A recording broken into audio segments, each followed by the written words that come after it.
for tuning into Zim News Beat TV.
Zone sind. Also sind das gar nicht. Bitte irgendwann. Also muss er heute drüber.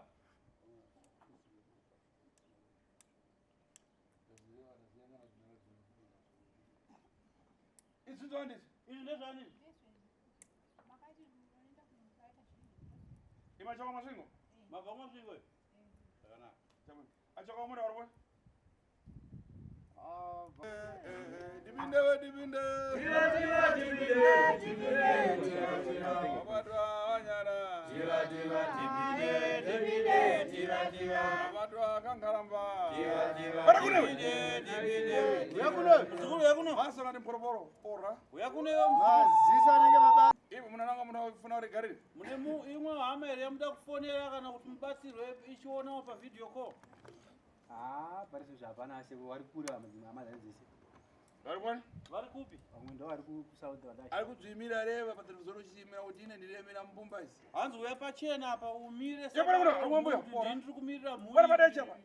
Yo rumashura hanzi uya pamberi apa. Pachena apa. Leo zimbeka kuti chani chama chita.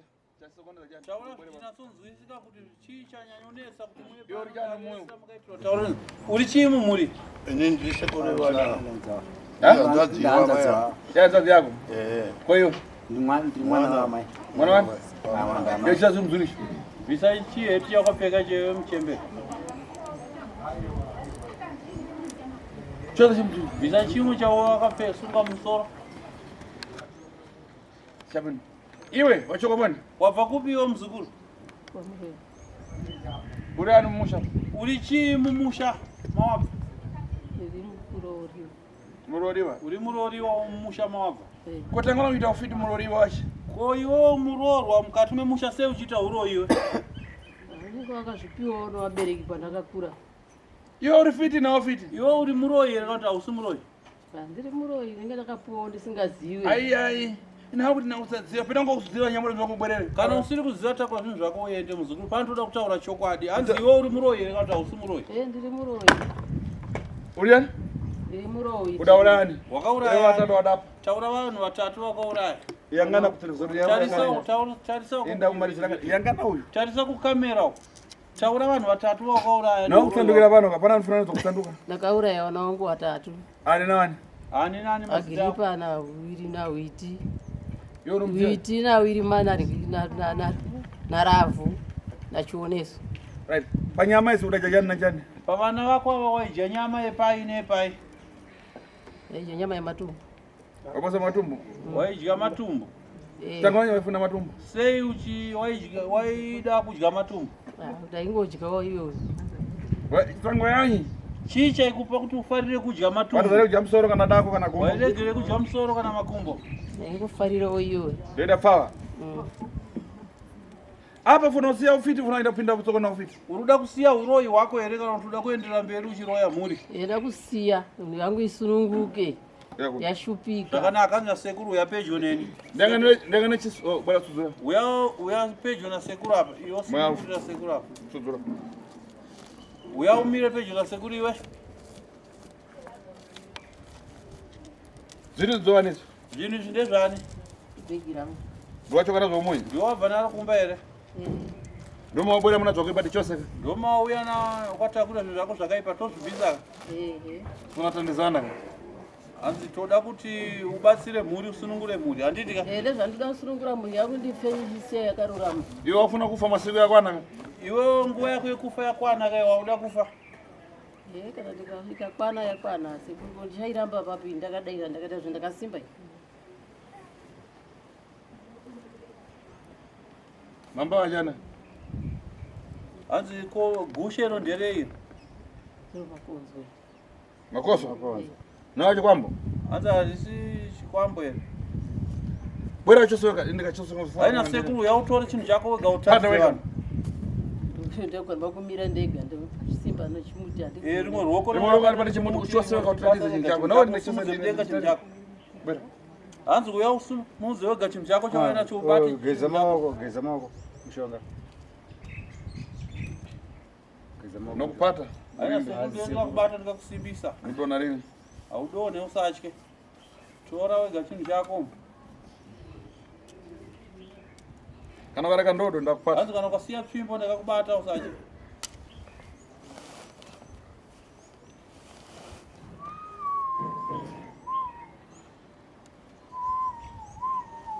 Zorongo yangano ichika pasi. Achofana kutarisa kuti bvisa kusapasi. Asi zvako unozviziva tamwana kuita kudzidzima kutendera tiri. Asi ngani zvinhu zvako unoziziva ko chichi kupa kuti ungotendera kuti usazive zvako.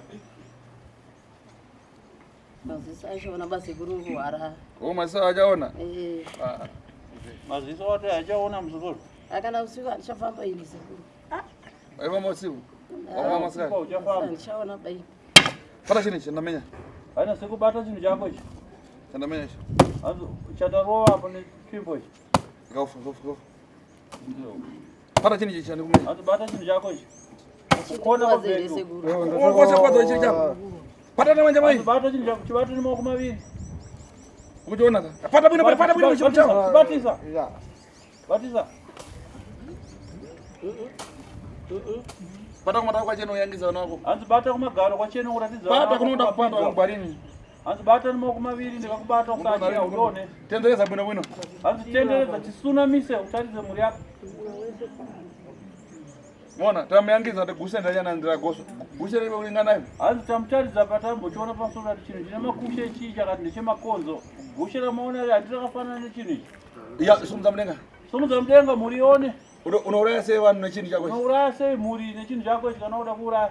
Ndinonangidzira. Ndinonangidzira. Kunonangidzira Robert kuda kuuraya Robert. Usanangidzire Robert kamera unokuuraya. Aiwa handisika Kuuraya kamera. Ausiuraya kamera. Kwapo mwana ngari pajangana pajutira kuuraya. Mwana ngari pachijana choda kuurayiwa ndeupapo. Wanga uda kuurayeko zvino. Aiwa handisisina ndachauraya. Wangoda kufa ndiwe. Mukutozara amanya. Asi mukuzvinzira. Iyo nzodzi yacho.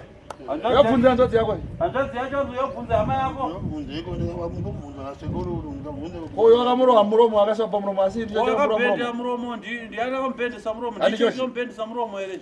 Kuti chimbhendese muromo ukachituma sei. Waita sei kuti chimbhendese muromo? Handisireni pa. Akabhendesa nani? Handizivi. Ine nechinji nyumba Zoka isambeki muzokera nacho. Ndakambogara kwakaterere kuhesawo. Ndo kwandakakuwarira. Wakaita sei? Ndangorwarawo ndiripo. Kurera ndiye yuko. Ndisingazozivo ndikutagwa ndeva ndiri. Okay. Saka muri kuda kusunungura ere? Uda kusunungura mhuri ere? Kusunungura mhuri yese. Putidza chinhu chako apo uende ukapisa kudhiramu uko. Famba. Chiputidza chinhu chako.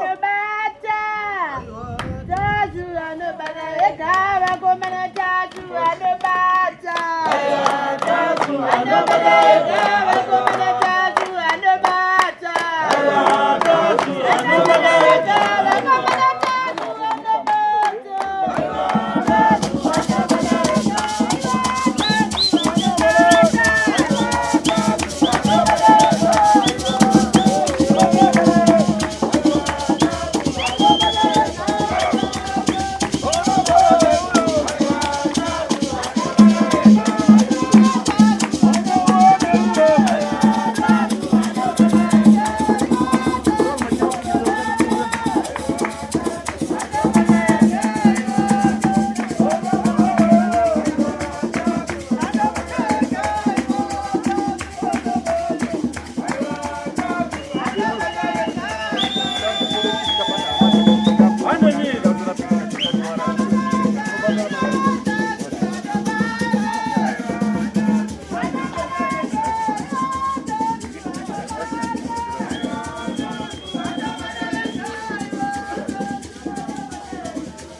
ngani? Chikwambo chako wachitumidza zita rekutani iwe?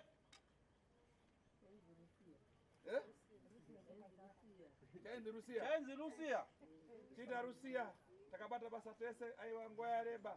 So, tifuna kukusiya pano pa atashu uparare ukanda mudzamu chipira. Chitaura uchionekana nechikwambo chako kuti Rusia mwanangu takarara matese makore mazhinji wakambondiitisa.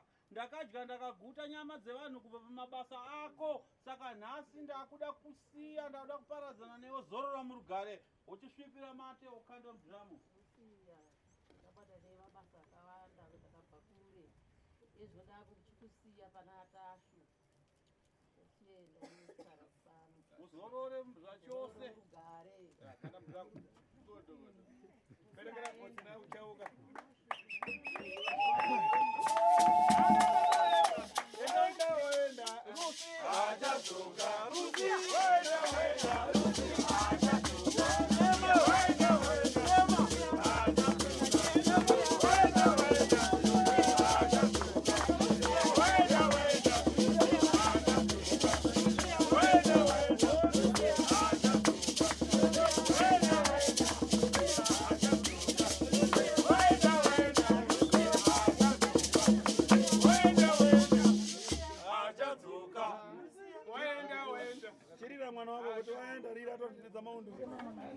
Chema mwana wako kuti Rusi wandisiya nhasi mwana wangu we. Ausuda kumurira? Hausi kudai kuchema mwana wako? Tomutora wodzokera naye? Aiwa kakwandira musiri. Aiwa murire ka? Waenda. Mucheme. Wakachema kare? Chawini. Takanaka.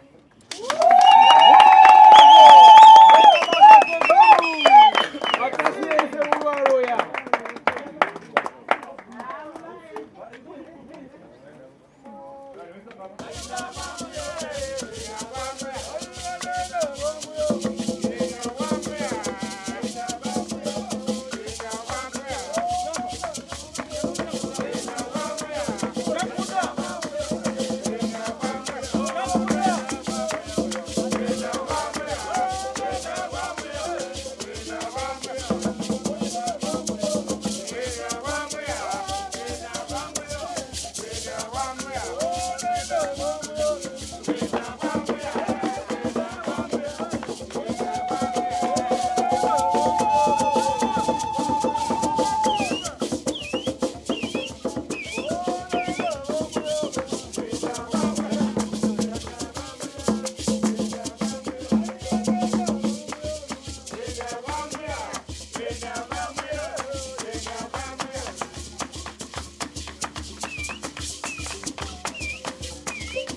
For these and more stories, tune in to Zim Newsbeat TV.